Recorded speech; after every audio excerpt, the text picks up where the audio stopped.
एक घटना और घटी, बढ़िया। मंदिर बनेगा, उसकी चर्चा, स्वाध्याय मंदिर की चर्चा भी करें। उससे पहले एक घटना घटी 1993 में, जिसकी अपन बात करते हैं। चैत बदी आठम 4 मई 1937 के दिन एक चमत्कार कहें, एक अच्छा काम हुआ वो कहें। वो हुआ, बहन श्री को प्रातः 10 बजे जाति स्मरण की प्राप्ति हुई। अनुभव के बाद जाति स्मरण की प्राप्ति हुई। इस तरह से गुरुदेव ने, अभी ये बात, इस घटना को ढंग से सुन लो थोड़ा सा। जाति स्मरण की प्राप्ति हुई, लेकिन जिस दिन जाति स्मरण हुआ उस दिन से उनका वैराग, उनकी गंभीरता और उनकी उदासीनता कई गुनी बढ़ गई। और उसको इस बात से समझ सकते हो कि 6 महीने तक तो दोनों बहनें सगी बहनों जैसी रहने वाली शांता बहन, चंपा बहन, शांता बहन को भी नहीं बताया कि मुझे जाति स्मरण हुआ है। लेकिन पूर्व में गुरुदेव को बाजी सुनाई दिए थे, स्वप्न आए थे राजकुमार के 35-40 बार, और वो जो ओमकार का भणकार आया था, ऐसे हरिभाई भायाणी को ऐसे चर्चा करते करते एक दिन बताया कि पता नहीं ऐसे अजीबो गरीब सपने आते हैं, ऐसी ऐसी बातें आती हैं, क्या है क्या नहीं है, अपन तो ओमकार मानते नहीं, आदि आदि। तो ऐसे ही जब वो कभी बहन श्री को मिलने गए, बहन श्री को वो जाएंगे ना आपस में मिलने कभी के लिए, कोई व्यवस्था कुशल क्षेम, तो ऐसी बात बताई कि गुरुदेव आज ऐसी बात करते थे, ऐसे सपने आते हैं, ऐसा होता है ना। तो बहन श्री बोली, बात तो साची छे, गुरुदेव तीर्थंकर थवानो छे। ऐसे अभी वो हरिभाई भायाणी तो आगे फाड़ के देख रहे, तुम्हें कैसे मालूम, तुम्हें कैसे मालूम? तो बताया कुछ नहीं, बताया कुछ नहीं, बस बस कुछ नहीं कुछ नहीं कुछ नहीं। मैं उस परिणति को बता रहा हूं कि जाति स्मरण का उन्हें कितनी महिमा थी, बस ये बताना है मुझे। उदासीनता क्यों बढ़ गई, वैराग क्यों बढ़ गया, समझ सकते हो? हमें क्रेज लग रहा है, क्रेज, उन्हें उदासीनता बढ़ रही है।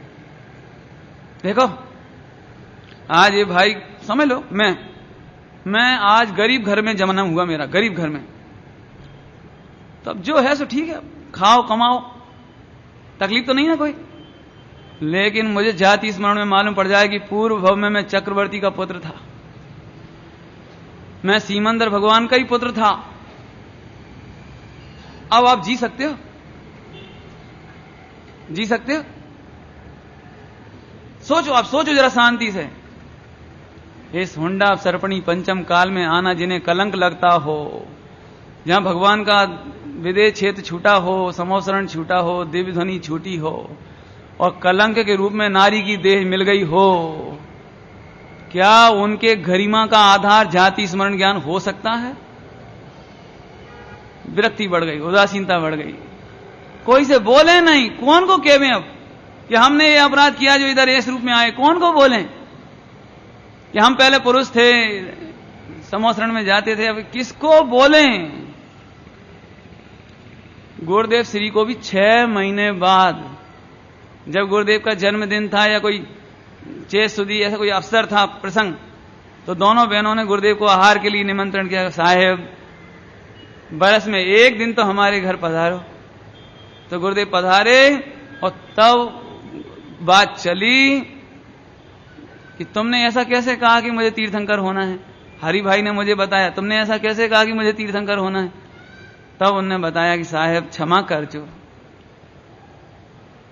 हमें ऐसा हुआ, 6 महीने तक पेट में पचाना और आंखों में से आंसू की धार लग गई। गुरुदेव ने सुना तो उनकी आंखों में से आंसू निकल आए, अरे रे रे, ये सत्य है, हम वहां थे, इधर आ गए।